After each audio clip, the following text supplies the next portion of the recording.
Hello, hello, hello, and welcome to another episode of the GSMC Podcast Network's Wrestling Laureate Podcast.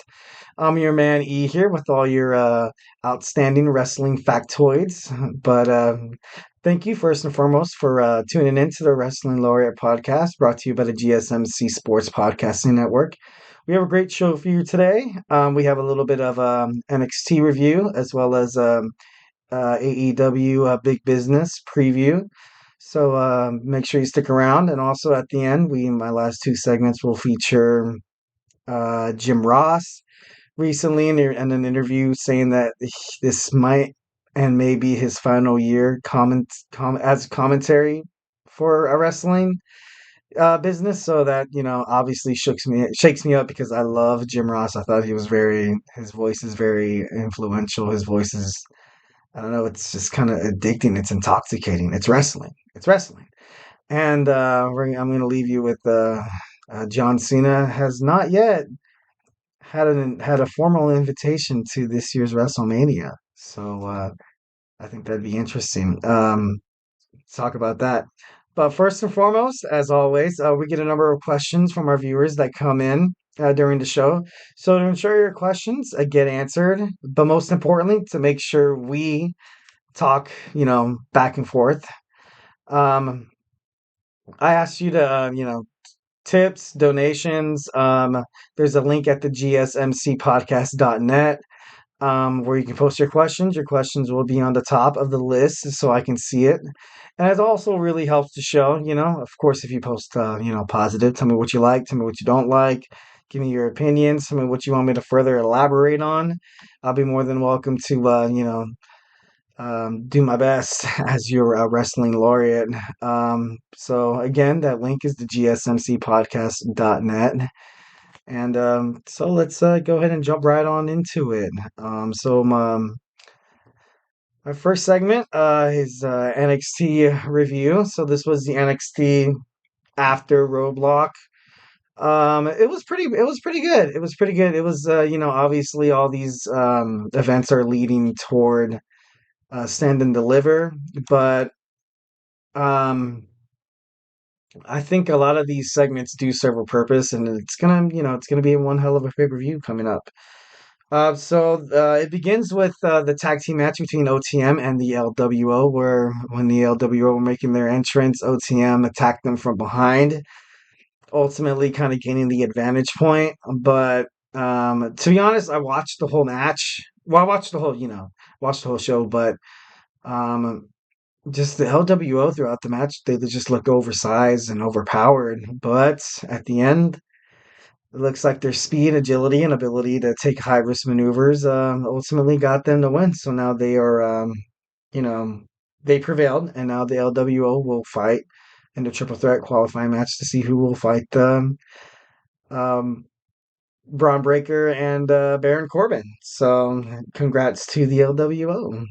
Also, Roxanne Perez has been formally unhinged, saying that she was never really given the opportunity to be great, and every single time she had titles and accolades after accolades, she was basically kind of spat on by the WWE Universe or management, saying her title was taken away, which kind of sucks. So in a sense, I guess she is kind of right, but she's on her way, toward a heel turn, which is um, she checked all the boxes on NXT. She said she didn't receive any credit. That's a huge thing that superstars like to blame the WWE Universe for.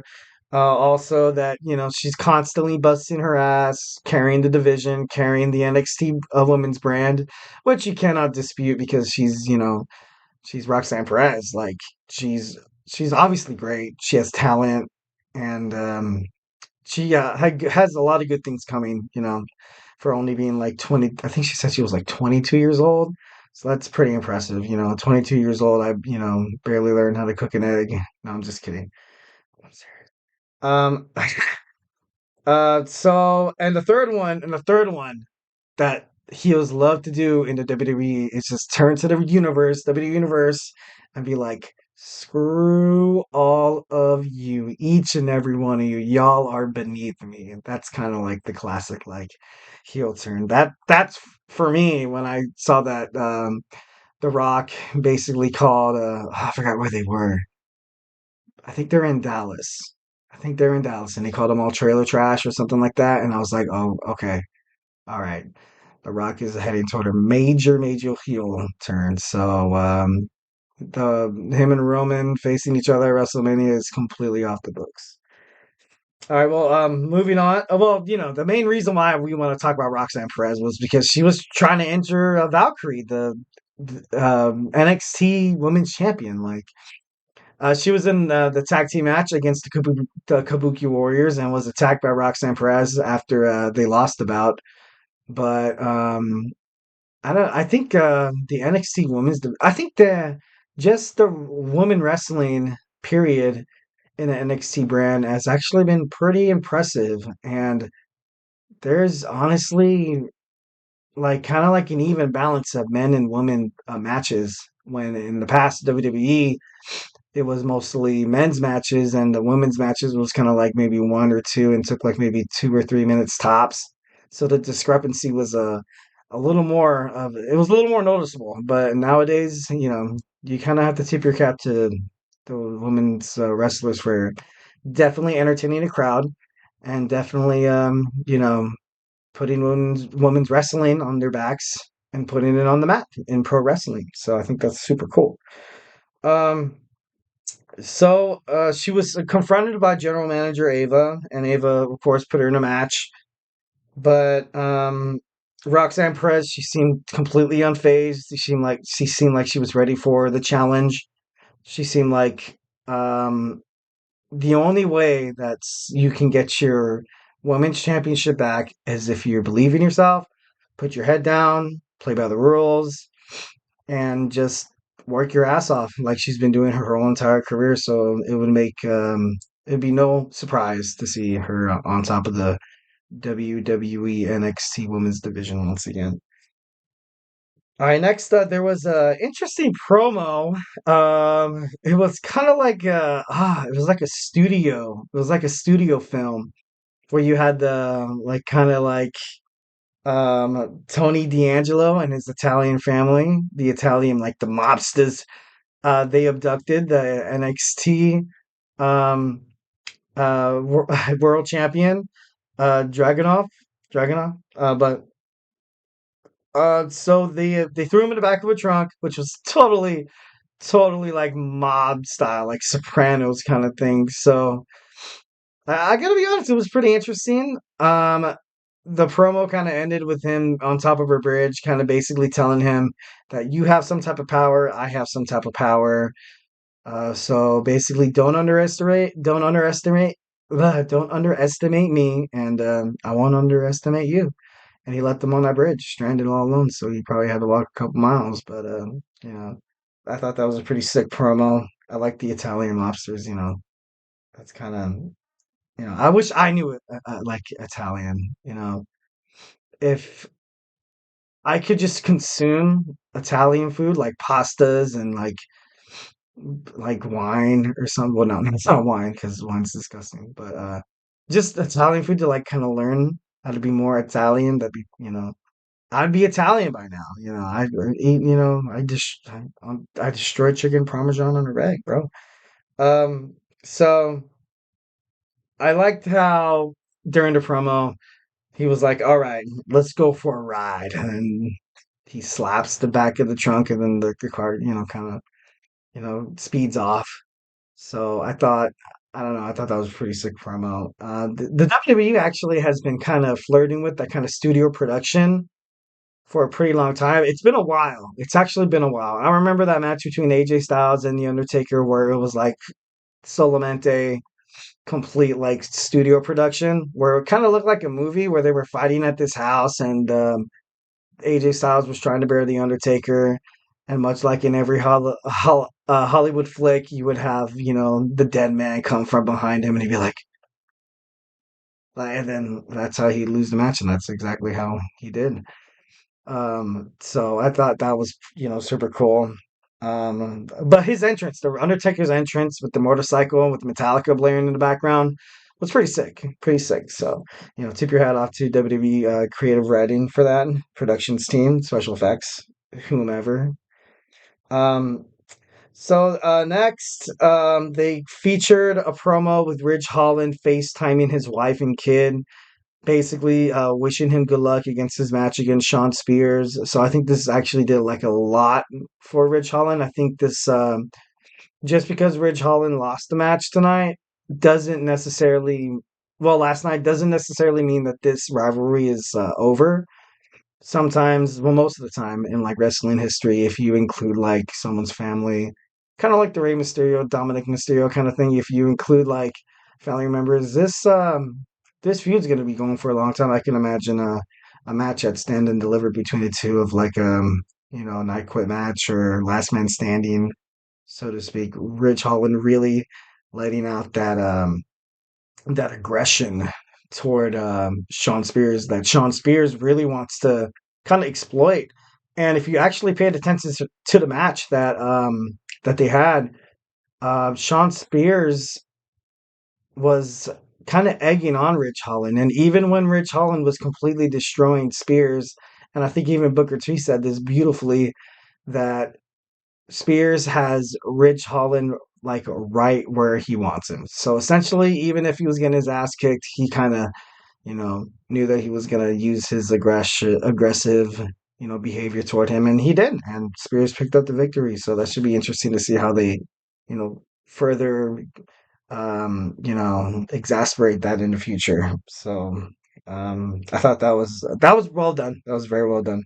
Next, we have the North American Championship match between Brooke Jensen and I always mess up this guy's name, but we'll just say Femi. Femi. I heard a lot of the announcers refer to this guy as Femi, Nigerian wrestler. Completely destroyed him.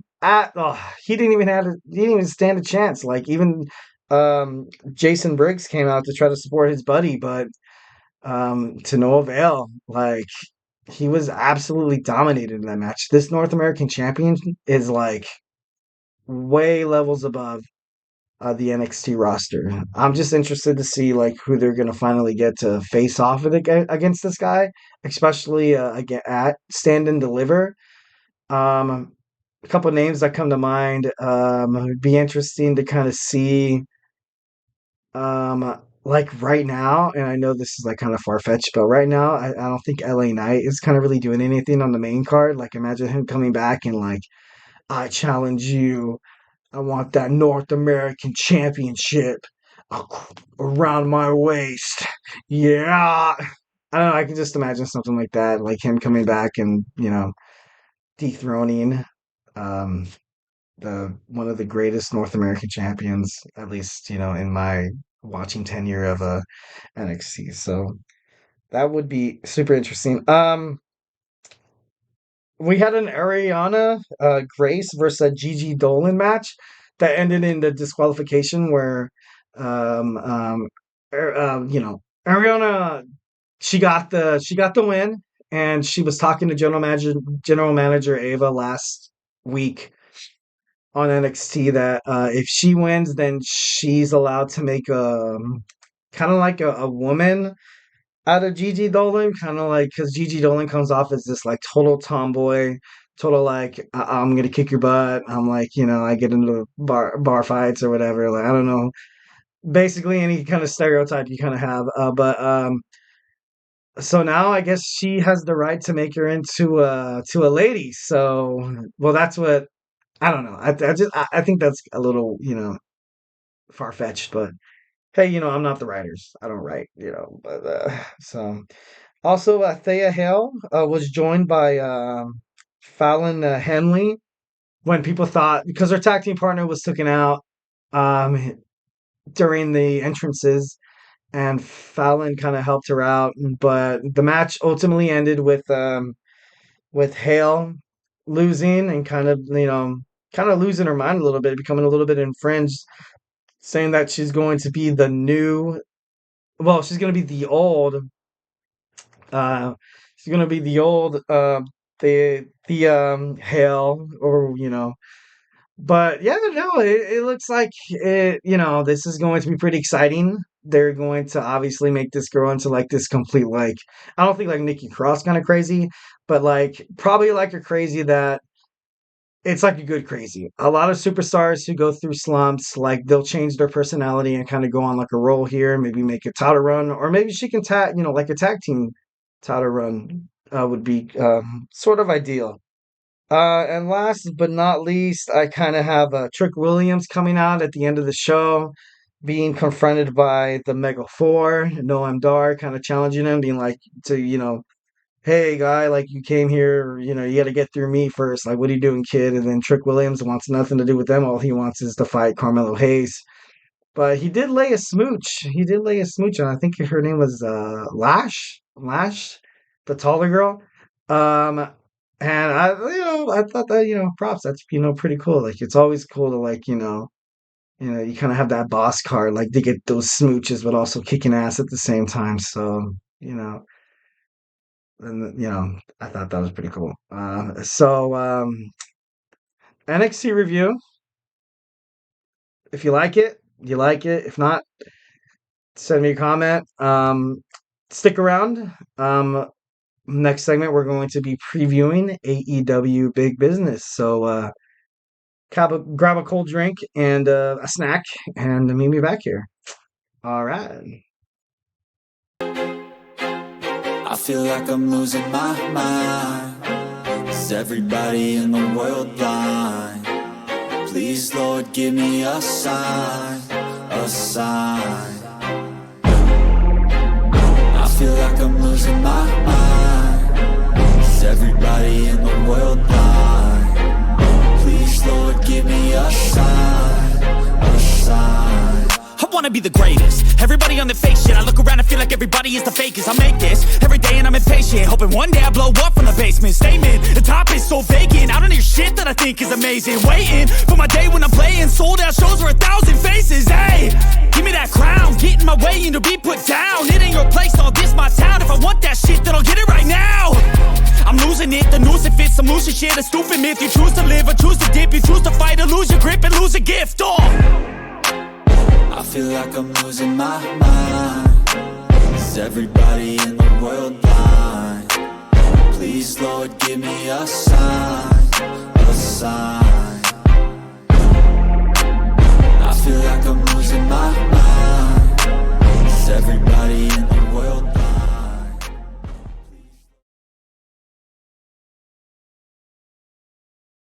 All right. And we are back. It's your Wrestling Laureate podcast host, your boy E, on the mic. We're getting ready to talk about this AEW Big Business. But first and foremost, we want to go ahead and just once again encourage you guys to hit that tips and donations so to further talk to me about wrestling. I take criticism pretty well. I take compliments even better. Tell me what you like, tell me what you don't like, tell me your opinions. I'm here to entertain you guys. I love my peeps, but go ahead and you can hit the tips and donations. You can tip and donate at gsmcpodcast.net. And once again, that is gsmcpodcast.net. So let's go ahead and move on here to the AEW Big Business. So it's it's a AEW Wednesday Dynamite segment, but sometimes these weekly shows have certain promos, certain like events, which is kind of cool. It's kind of like a mini pay-per-view, but it's for free. You don't have to pay like $60 or $50, or you don't have to pay like a $19.99 subscription fee every month. So, usually there's, title defenses, big storyline changes, and I don't know. I think that how they're doing it is pretty sick. So at the Tea Garden, it's at 8 p.m.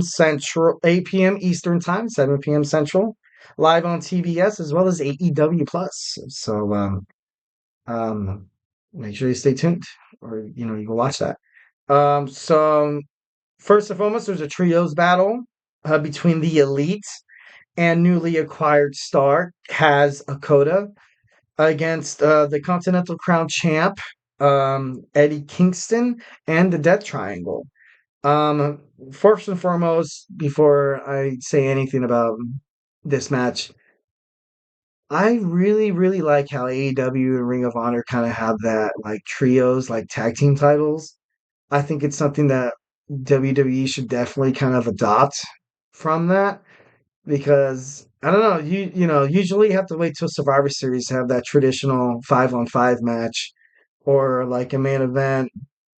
Well, at least during the Attitude Era, that usually had like Stone Cold Steve Austin teaming with like a group of guys against Triple H, DX, or whatever. Um, but 3-on-3 matches they're pretty exciting. It's like more unpredictable. And like I've said before on podcasts, that I really, really like tag team matches because you can kind of see the chemistry between the superstars. I imagine seeing chemistry between three superstars. Complete action, complete like, oh, it'd be like annihilation of the brain wrestling wise. I don't know. I think that would be super, super cool that they implement like a trios like title kind of thing. But that's just me.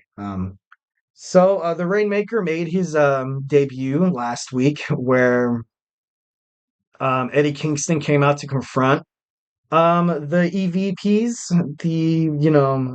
I think they call them the EVPs because they recently suspended Paige and they fired Kenny Omega. I don't know how long that's gonna stick, but we shall see. So Okada came out and Kingston thought he was gonna be backup. Turns out he was part of the ploy all along, which is classic wrestling. I thought the promo was pretty sick. But Pac returns. He hasn't been in the ring since June 26th. Pac, from who I know him as the King of the Cruiserweights, Neville. But I remember watching him. He was very, very good. He's a phenomenal superstar. He has high flying abilities. He's kind of like Seth Rollins meets Ricochet. Like if they had like a wrestling baby together, it would be Pac. Pac is this guy's like a complete like total badass. It's a damn shame he didn't really prosper in WWE, but hey, then again he was like like a cruiserweight. But maybe he would come back. Maybe he'd come back. But if not, he's still in the wrestling world. He's still kicking ass. AEW is a very, very, very, very popular rising phenomenon that's probably going to be as popular or even more popular as the WWE as time progresses. But hey, time will tell. So the next match we have Switchblade against Darby Allin. Darby Allin has recently he was tag team champions with the Icon Sting, but as soon as Sting retired, he kind of had to relinquish those tag team titles. That's the reason why they have this huge tag team tournament going on, which is completely awesome because it's going to feature like a lot of like tag teams like Private Party, the Undisputed Kingdom, and I don't know. I just think that uh, if you, as a brand, as a wrestling brand, can kind of like highlight tag titles and kind of make them a little more prestigious than like in WWE, like kind of like the Intercontinental Championship. I don't know, I kind of think you're doing your job as a company because people pay attention to that stuff. People like watching the tag team titles defended. And WWE doesn't do that a lot. Sometimes they'll skip maybe one or two pay-per-views of where the titles aren't even defended, where in reality I feel like every title should be defended at every pay-per-view. Since you're making them wait a month, not like AEW who does a special promo like every 2 weeks. So once again, completely my opinion. You can hate it, love it, comment, tip, donate, GSMCpodcast.net. Tell me how you feel. Um, so, so with that, we have Willow Nightingale versus Riho. Riho is, she kind of took me by surprise. She comes off as this, like, kind of like recluse, like kind of like this baby face sweetheart, but don't underestimate her. She'll kick your butt, man. She recently won a pretty impressive match against Chris Statlander. Chris Statlander, she's this complete like a complete wrestler. Like as a woman wrestler, like this girl comes off as like a Ronda Rousey kind of type, and Riho was able to take her down. And Chris Statlander is, you know, she has a former TBS champion, so you can't discredit or can't say Riho got lucky or that, must have been a fluke because she has the skills to pay the bills. So I'm looking forward to seeing that match as well. Next match I got is Chris Jericho and FTW champ Hook against the Gates of Agony. So on last episode of AEW Dynamite, Hook, as soon as he won the match against Christian Gage, I think, um, he he got attacked by these guys, and Chris Jericho ultimately had to come out and protect the man. He has recently gained his respect because I think Hook is a descendant of the broadcaster Taz, and Chris Jericho obviously has a lot of history with Taz through WCW, ECW, where Taz was like the suplex machine. His son Hook is kind of, he's the second generation superstar, and he's doing pretty good. He's defending the FTW World Championship pretty well. And if you watch that match where he defended it against Cage, it was actually pretty darn entertaining. It kind of reminded me a lot of the Attitude Era. I feel like AEW is kind of like the WCW back in the day where they are PG-13 because I know a lot of WWE now is like PG or maybe even G because they have like kids, pay attention and kids like wrestling and stuff like that. AEW, if you look in a crowd, from what I've noticed, or maybe like that day no kids showed up, but I didn't really see any kids. I saw mostly adults, so they were kind of pandering to the adults. There was more cussing, there was more blood. He laid tacks out, and like they don't do that anymore. Like where they just like pour out the tacks and just like suplex, and like he just comes up and just like blood everywhere.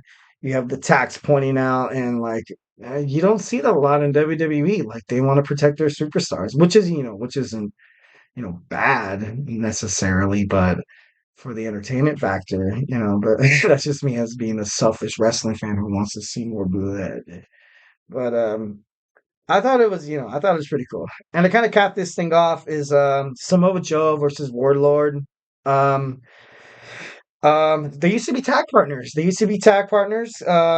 were actually dubbed the War Joe, which is kind of, an interesting name, but hey, I'll bite. Um, so Samoa Joe won the TNT Championship from Warlord in in a triple threat match. So these people have like a lot of like animosity, a lot of unfinished business, and probably a lot of like hidden aggression toward each other, which will transparent and kind of reflect in the ring, which we all, kind of hope to watch in big business. I hope big business promotes big business. But Adam last week on AEW, Adam Cole and the Undisputed Kingdom came out basically kind of stating how Swerve he had his chance at the title, he failed. But Samoa Joe obviously has a huge target on his back, mostly because the Undisputed Kingdom is powerful. Obviously, you have power in numbers, but Samoa Joe has kind of represented his brand of like kind of like the lone wolf, like I walk alone. I'm a complete like badass kind of thing. But the Undisputed Kingdom did a lot for Samoa Joe, and Samoa Joe didn't really realize it. They attacked MJF, and according to Adam Cole, kind of weakened him so Joe could get his hands on the NXT Championship. But of course, Samoa Joe would probably think otherwise. So it's kind of interesting to see if the Undisputed Kingdom will kind of stick their nose in there, in Joe's business, or is Joe kind of like the champion of the future, because I don't really see Lord as like a champion, so to speak, because you have Roderick Strong, he's a champion. And then Undisputed Kingdom features the Ring of Honor tag team champs, which once again I kind of want to credit AEW for that. How you kind of have Ring of Honor, New Japan Wrestling, AEW, all kind of like come together as one conglomerate. Like as a wrestling fan, I think that would, that'd be pretty badass. But I don't want to get too much onto that. But I don't know. I think that's pretty cool. But the final thing that I want to mention is Mercedes Moné is set to make her debut on AEW Big Business. And this is a big deal because Mercedes Moné, which aka Sasha Banks, she's huge. She has a huge brand name. She brings a lot of like wrestling to the table. And like I WWE Women's Division when Sasha left, and I think at the same time Naomi left as well. Like you can tell, like that division was kind of hurting. You could tell that they were looking for someone to kind of take the place of Sasha Banks, and it was hard. It was hard to kind of fill those shoes. Like I know, like competitors like Bianca Belair had to step up. I think Liv Morgan even tried stepping up, and I think even Shayna Baszler was one of the names that we brought up. But speaking of, I think Bailey and Naomi are actually at that event right now, supporting their friend Sasha Banks. So I'm hoping Mercedes Moné the best in terms of the future, because hey, she's one hell of a wrestler to be honest. So hey, nothing but the best of luck. All right, don't go anywhere. We have our new segment based on Jim Ross. Jim Ross, in a recent interview, has been kind of flirting with retirement. I hope it doesn't happen, but I don't know. Let's take a further in-depth look at that. So I'll see you in a jiff.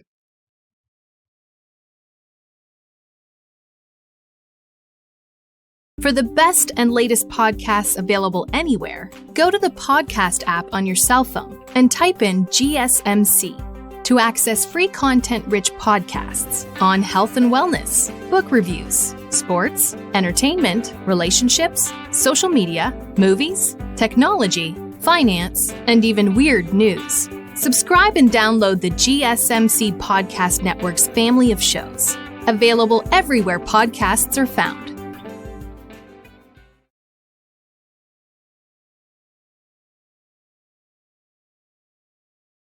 All right, and welcome back to the GSMC Wrestling Laureate Podcast with your boy E here on the mic. So we recently touched base on AEW a preview and how Sasha Banks or Mercedes Moné will make an impact for the wrestling brand.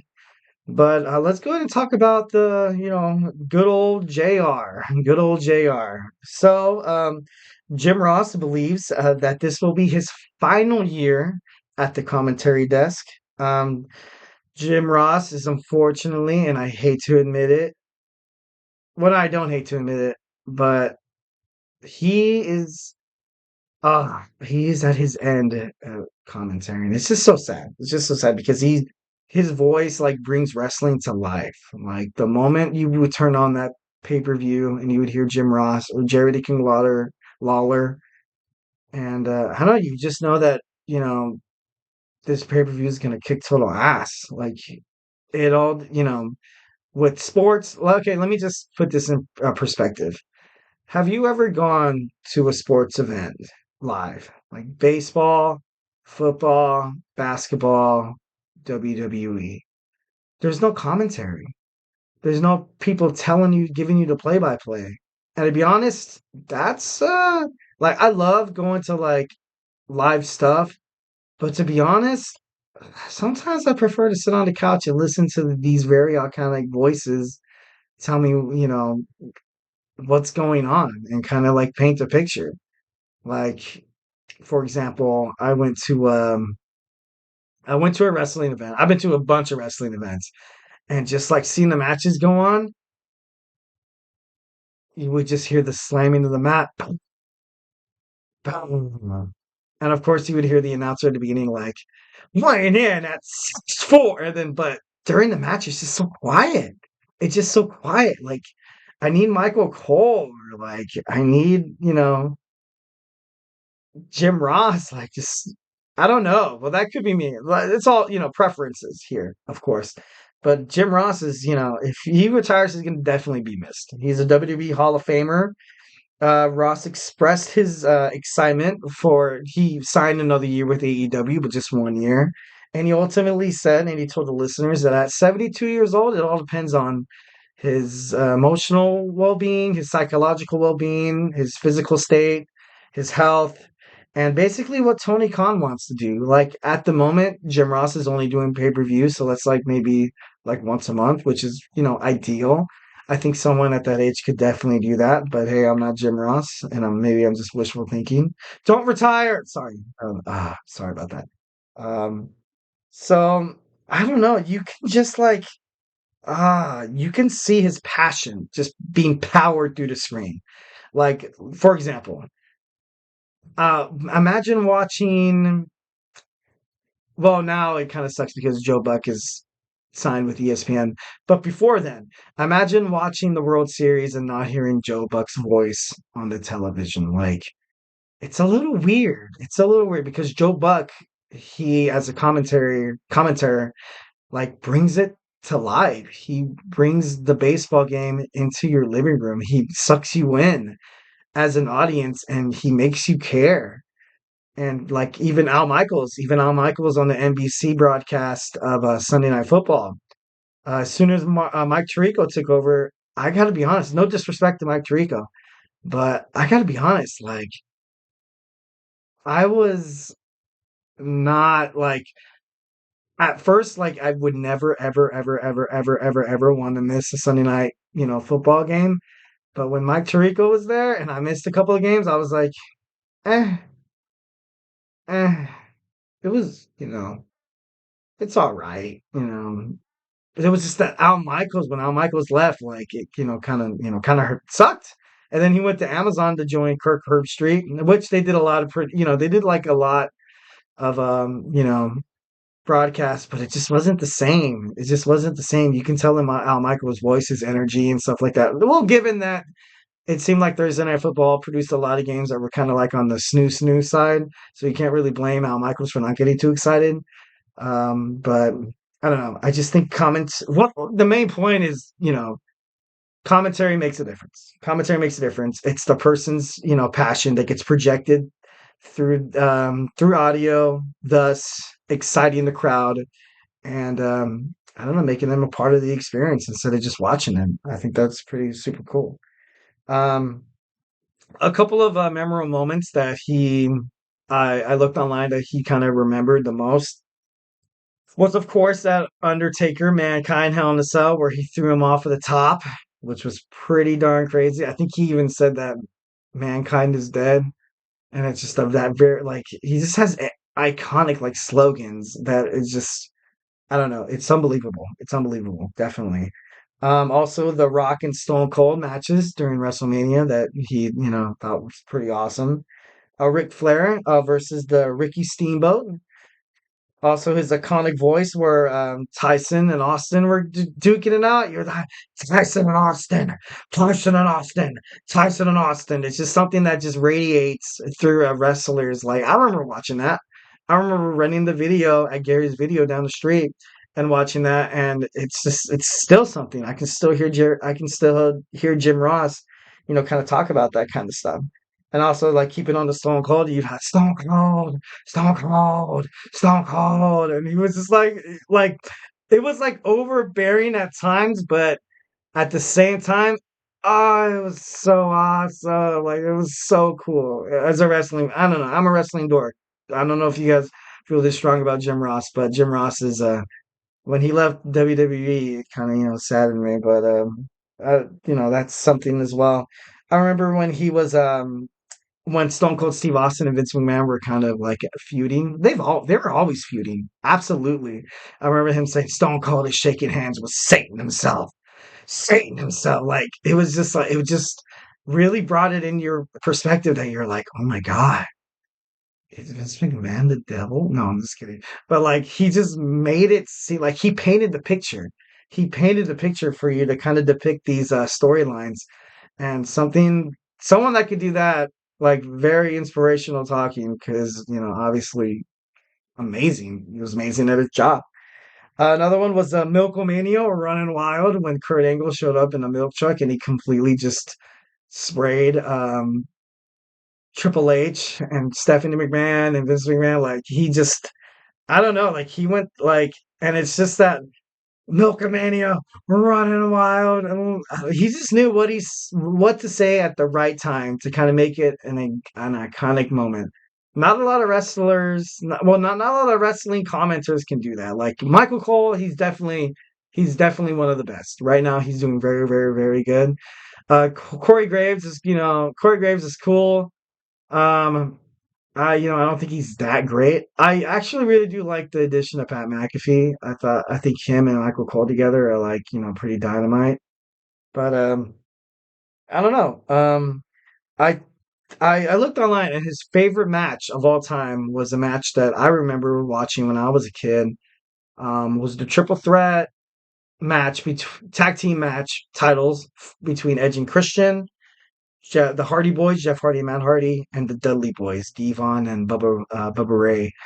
I remember watching that match, and that match was very, very. It was just something that lives in your brain forever, and it just lives in your head rent free. Like Jeff Hardy doing a swanton bomb from top of a 20-foot ladder, tables, ladders, and chairs. Kind of the birth of TLC and the kind of how the pay per view kind of like come to light, so to speak. And it made their careers. It made their careers. Jeff, Matt, Edge, Christian, Bubba, Devon. And after that, like, I felt like, I don't know, that match was very iconic. And just to have someone like Jim Ross there would just make it 1,000 times better. So, despite on the mic about big time moments in wrestling, you also have to remember that he did actually compete in a couple matches. He tapped out Michael Cole in a tag team match with John Cena at in Mexico City. So I thought that was pretty cool. He fought the coach one on one. He also fought Michael Cole one on one. He fought Eric Bischoff one on one. He teamed up with Jerry the King Lawler on multiple occasions. That was, I think they won every match, but that was pretty badass. He also teamed up with Stone Cold against Triple H in China when they were having their little feud. Good old Jim Ross was there to back up Stone Cold Steve Austin. You can always count on the good Oklahoma barbecue, Oklahoma Sooners all the way, baby. Um, also, Jim Ross has like a lot of accolades that a lot of people probably don't know. Like people probably see him and he's like definitely one of the best wrestling commenters of all time. But this guy was actually a pretty impressive athlete. So he started for Mid South Wrestling, and that eventually became National Wrestling Alliance, the NWA. And then he went to WWF, WWE, and he was the voice of the Attitude Era. Like when you think of the Attitude Era, you automatically think of Jim Ross.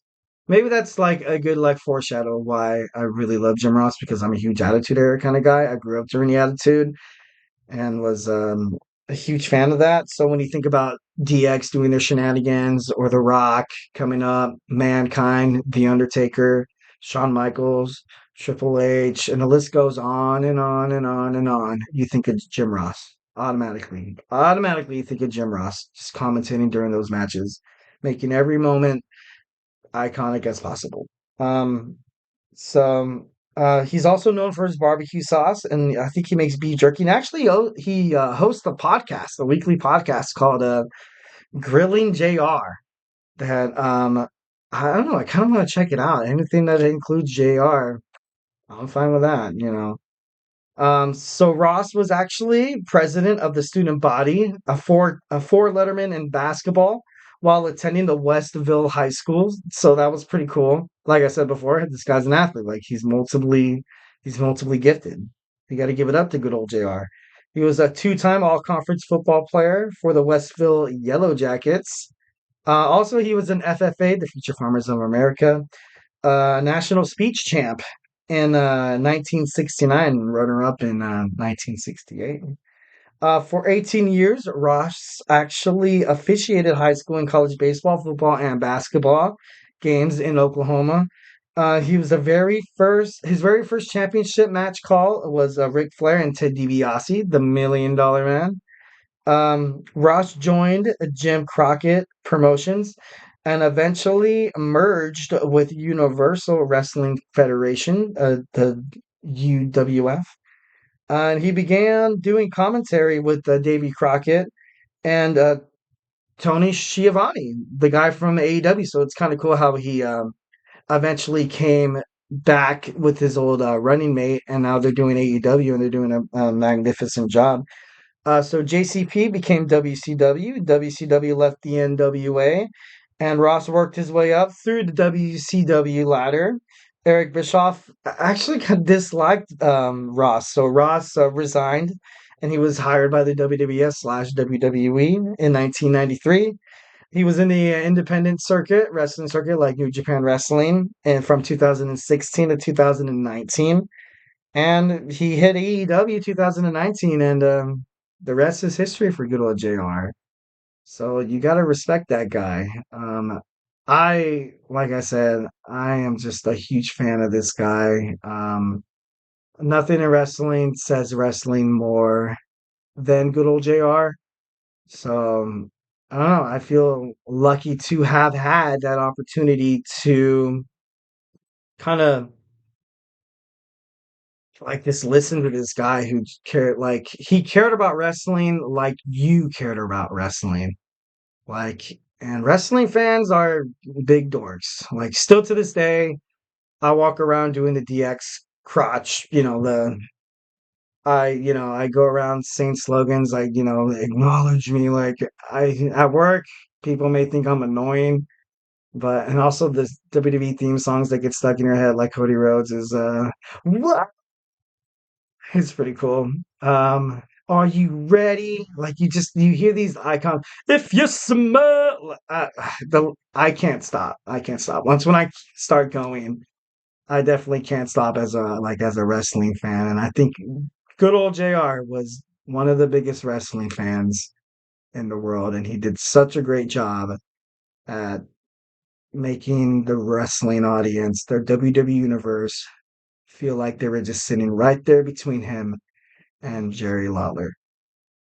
All right, so don't go anywhere. Our fourth and final segment is going to be about how John Cena has not received an invitation to be part of WrestleMania 40. So, hey, stick around.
All right, all right, all right.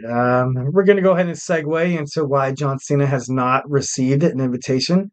We recently spoke about our NXT review, also AEW Big Business preview, and also why Jim Ross is like the best commentator in WWE, or I'm going to go ahead and say combat sports history, because that guy was incredible. He was amazing.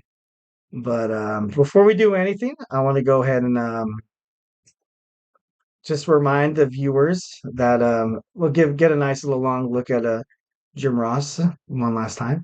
Well, let's go ahead and talk about tipping and donations. I'm still, we still love to hear our fans. We still love to make you a part of the podcast. Me, I love talking to people. So like I said before, tell me what you like, give me your opinions, tell me I suck. No, I'm just kidding. Keep it positive. Keep it positive. We love, peace, love, and rock and roll, baby. Peace, love, and positivity. And remember, you can do that only on the GSMCpodcast.net, where you can find the tips and donations, where your questions will pop up in the chat and they will pop up first so I can see them, so we can talk some wrestling, good old fashioned wrestling. Once again, that's the GSMCpodcast.net, where you can, find the tips and donations. All right. So let's go ahead and move on to our last segment. John Cena feeling a little left out because he was not invited to WrestleMania 40 so far, which kind of sucks because John Cena is WrestleMania. He was asked by Drew Barry on the Drew Barrymore show that like, why are you going to be a part of WrestleMania? And he basically said, like, no, like, no one hit me up. No one said anything, which kind of sucks for the amazing, tenure that John Cena has. But I don't know. I think it's time that WWE needs to call this guy. Like, John Cena, although he might be a little older, that he just pleases so many people. The moment you hear his music, that so like you get excited. Like, I know I get excited, and I was one of the biggest Cena haters ever. The biggest.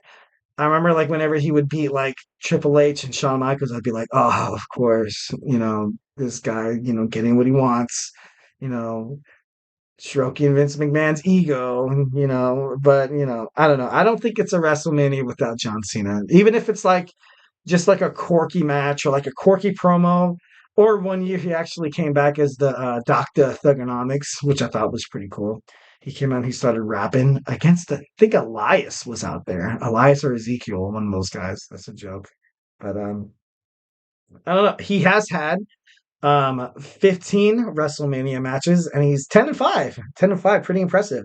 The 5 superstars who had defeated Cena at WrestleMania was Austin Theory, Austin Theory. The Miz, because he's awesome. Randy Orton, The Rock, and The Undertaker.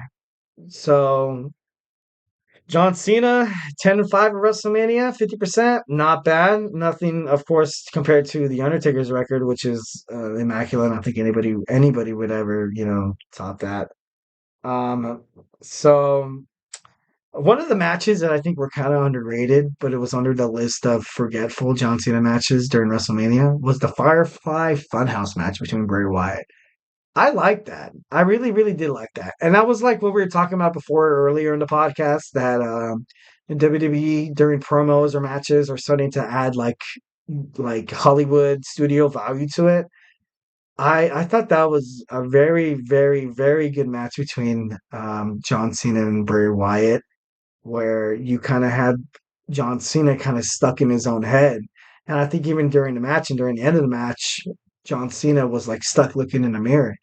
And then Bray Wyatt's voice was like, the only person standing in your way is yourself. And it was kind of like a foreshadow of how John Cena used to allegedly like bury young talent when he was like the top tippity dog during wrestling. A little later than the Ruthless Aggression era, that's the reason why CM Punk kind of had that pipe bomb, basically saying that John Cena is like, the prized like pig, like he was chosen, and he does everything in his power to bury young talent so nobody takes over as the company head. But of course, that's all water under the bridge now. CM Punk is back. And there was a lot of speculation that that's the reason why John Cena, was the way he was. Like, he's obviously the best. He's a great in-ring performer. His mic skills is just very, very, very, very good. Um, and I don't know. I feel like that Firefly Funhouse match was kind of like if you pay attention to that match, go ahead and rewatch it. Go ahead and rewatch it. And some of the stuff they say is like very, very foreshadowing. So I thought that was actually pretty cool. So he said on the Drew Barrymore show that he has not yet received an invite, but who needs an invite if you're John Cena? Dude, you're like one of the best wrestlers of all time. You know, you're amazing in and out of the ring. He's a great movie star. He's a great man. He does a lot of charity work. Um, the last match he had was against Solo Sikoa at Crown Jewel in 2023. So I think, to be honest, I think he needs to come back. If that's the way John Cena's gonna go out losing against Solo Sikoa, that you need to come back, dude. Like you need to come back and attitude adjustment somebody, or the STFU, one of those things. But when I think about John Cena, I can't help but to think about Roman Reigns. How you kind of have these steps to with every great era of wrestling, guy. There's one guy. Like just think about kind of coming up within the ranks. Like I said, like before the 1990s, I'm not really that wrestling savvy. Like I know you had Ric Flair, Hulk Hogan, and there's probably some gray areas there that I'm not like really understanding or not really acknowledging. And I apologize for that for whoever's in the, whoever like knows like 80s wrestling or like 70s wrestling. You're like, hey, this guy doesn't know what you're talking about. But I'm just based on my perspective. Um, Stone Cold Steve Austin. No, I think before Stone Cold it was Shawn. Shawn Michaels. He really did handle a lot of the weight in terms of like the Monday Night War between Raw and WCW. So Shawn, Stone Cold, they were trying to make The Rock into something, but a lot of people were like more into the heel. So you had The Rock / Triple H, and then you had Triple H, and then Triple H eventually gave off that steam to John Cena, and then John Cena was looking to hand the torch over to none other than your Universal Champion, the Tribal Chief himself, Roman Reigns. And I watched this live too. I remember watching August 13th, 2017. It was a promo where John Cena came back and Roman Reigns confronted him in the ring, where Roman basically said, "Why are you even here, John? We don't need you. We don't want you here." And John Cena simply, like, he looked Roman Reigns dead in his face and he said, "It's because you can't do your job." And at the time, he was right. Roman Reigns couldn't cut at least a decent promo. Obviously, things have changed now, but I just think that it's kind of funny how, I don't know, like you look back on it now, and I think there has been multiple articles, multiple interviews with Roman where he confirmed it. John, like, he lit a fire under his ass that very moment, and not embarrassed him, so to speak, but kind of like it was like a slap of reality. Be like, hey, they're trying to give you this torch. Take it or it's going to go away. And Roman, obviously, he's doing very good.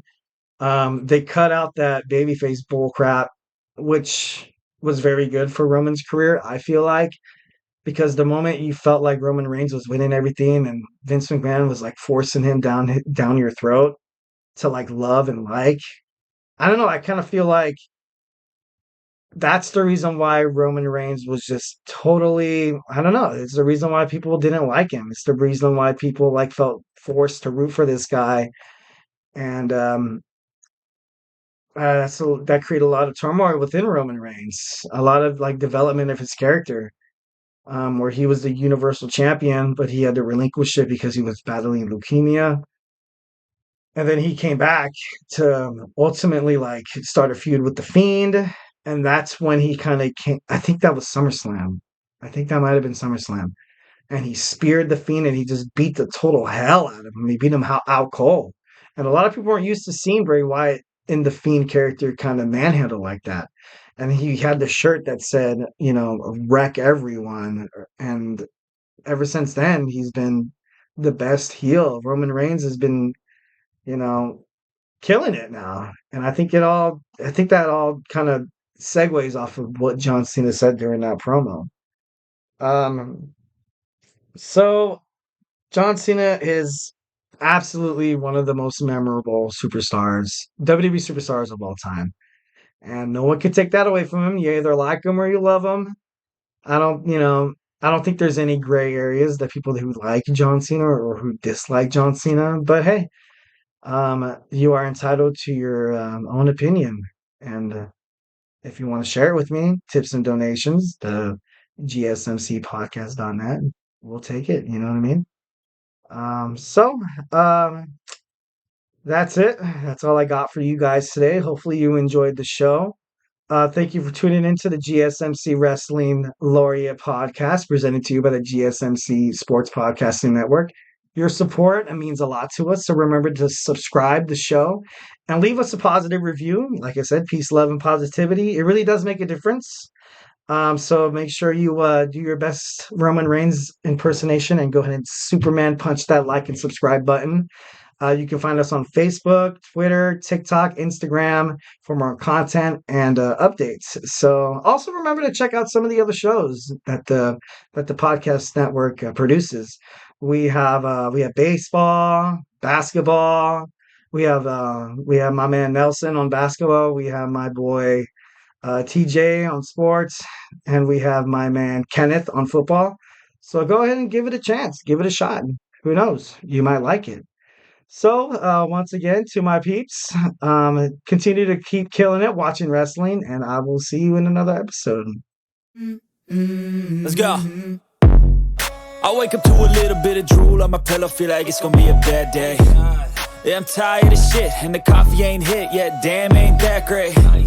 I don't wanna go to